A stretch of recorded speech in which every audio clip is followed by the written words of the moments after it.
அஸ்ஸலாமு அலைக்கும். Hi friends. பாய் வீட்டு பர்ஃபெக்டான பிரியாணி. அதேபடி பாய்ங்க செஞ்சால் மட்டும் பிரியாணி டேஸ்ட்டாக வருமா என்ன? சின்ன சின்ன குட்டி குட்டி டிப்ஸை நீங்களும் ஃபாலோ பண்ணிங்கன்னா உங்கள் வீட்டு பிரியாணி இதே மாதிரி சூப்பராக பர்ஃபெக்டாக இருக்கும். சரி வாங்க இன்றைக்கி ரெசிபிக்குள்ளே போகலாம். பிரியாணி செய்கிறதுக்கு ஃபஸ்ட்டு அரிசியை நல்லா பார்த்து வாங்கிக்கணும். பழைய அரிசியாக இருந்துச்சு அப்படின்னா சாப்பாடு நல்லா உபரியாக வரும். அதனால் அரிசியை ஒரு பிரியாணி செய்கிறதுக்கு 1.5 மணி நேரத்துக்கு முன்னாடியே நல்லா கழுவி க்ளீன் பண்ணி ஊற வச்சுக்கோங்க. அதே மாதிரி பூண்டை ரொம்ப நைஸாக வலுவலுன்னு அரைக்காமல் கொஞ்சம் குருணையாக இருக்கிற பதத்துக்கு அரைச்சிங்கனாலும் பிரியாணி நல்லா டேஸ்ட்டாக வரும். கறியை குக்கரில் போட்டு 3/4 பாகம் வேகிற அளவுக்கு வச்சுக்கோங்க. தண்ணி அதிகம் ஊற்ற வேண்டாம். தண்ணி அதிகமாக ஊற்றினோம்னா பொங்கி எல்லாம் வலிஞ்சு வெளியே வந்துடும். மசாலா வணங்குறதுக்கு கொஞ்சம் டைம் கொடுக்கணும். அவசரமாக செஞ்சோம்னாலும் பிரியாணி டேஸ்ட்டாக வராது. அதே மாதிரி அந்த எண்ணெய் பிரிஞ்சு வர்ற அளவுக்கு பொறுமையாக இருக்கணும். ஃபஸ்ட்டு எப்போவுமே கொத்தமல்லி புதினா இலையை போட்டிங்கன்னா அதோடய ஃப்ளேவர் நல்லா பிரியாணியில் இறங்கி மசாலாவை நெக்ஸ்ட்டு போட்டு அதுக்கப்புறம் பொறுமையாக வதக்குங்க. எல்லாம் பீஃபாக இருந்துச்சுன்னா ஒரு 3 விசில் போதும். இதுவே கொஞ்சம் முத்தி இருக்குது அப்படின்னா ஒரு 5-6 விசில் பக்கம் தேவைப்படும். அப்படி வச்சும் வேகலை அப்படிங்கும்போது ஒரு சின்ன டிப்ஸு, நம்ம தேங்காய்லாம் உடைச்சோம்னா அந்த சிரட்டை இருக்குல்ல, தேங்காய் ஓடு, அதில் ஒரு துண்டை நல்லா க்ளீன் பண்ணி கழுவி கறி கூட போட்டு வேக வச்சிங்கனாலும் கறி குயிக்காக பஞ்சு மாதிரி வந்துடும்.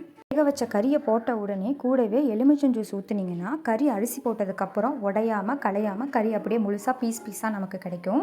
இதில் இன்றைக்கி மசாலா பொடின்னு நான் வெறும் மிளகாத்தூள் மட்டும்தான் போட்டிருக்கேன்.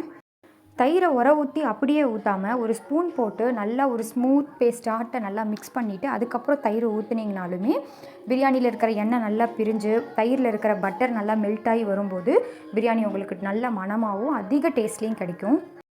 தண்ணி நல்லா கொதி வந்ததுக்கப்புறம் தான் அரிசி போடணும். அரிசி போட்டதுக்கப்புறம் சும்மா கரண்டி விட்டு கலரக்கூடாது. அரிசி போட்டதும் ஒரு கொதி வந்ததும் அடுப்பை கொஞ்சம் மீடியம் ஃப்ளேமில் வச்சுக்கணும்.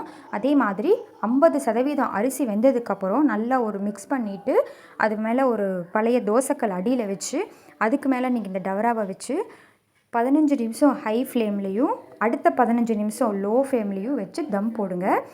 முக்கியமான விஷயம், தம் போடும்போது மேலே இந்த மாதிரி வெயிட்டான ஏதாவது கல்லோ இல்லைனா ஒரு பாத்திரத்தில் கொஞ்சம் தண்ணியை ஊற்றி மேலே வைக்கலாம். ஓப்பன் பண்ணது 20 நிமிஷம் கழித்து ஓப்பன் பண்ணதுக்கப்புறம் மேலே ஒரு ஸ்பூன் நெய் ஊற்றி அடுத்த ஒரு 10 நிமிஷத்துக்கு மூடி வச்சுருங்க.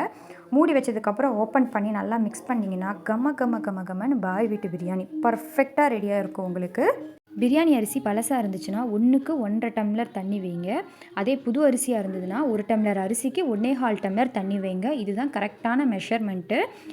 வீடியோவை சேவ் பண்ணி வச்சுட்டு நெக்ஸ்ட் டைம் பீஃப் வாங்கினீங்கன்னா கண்டிப்பாக இது ஒரு மாதிரி ட்ரை பண்ணிவிட்டு உங்களோட ஃபீட்பேக் என்னென்னு கமெண்ட்டில் ஷேர் பண்ணுங்கள்.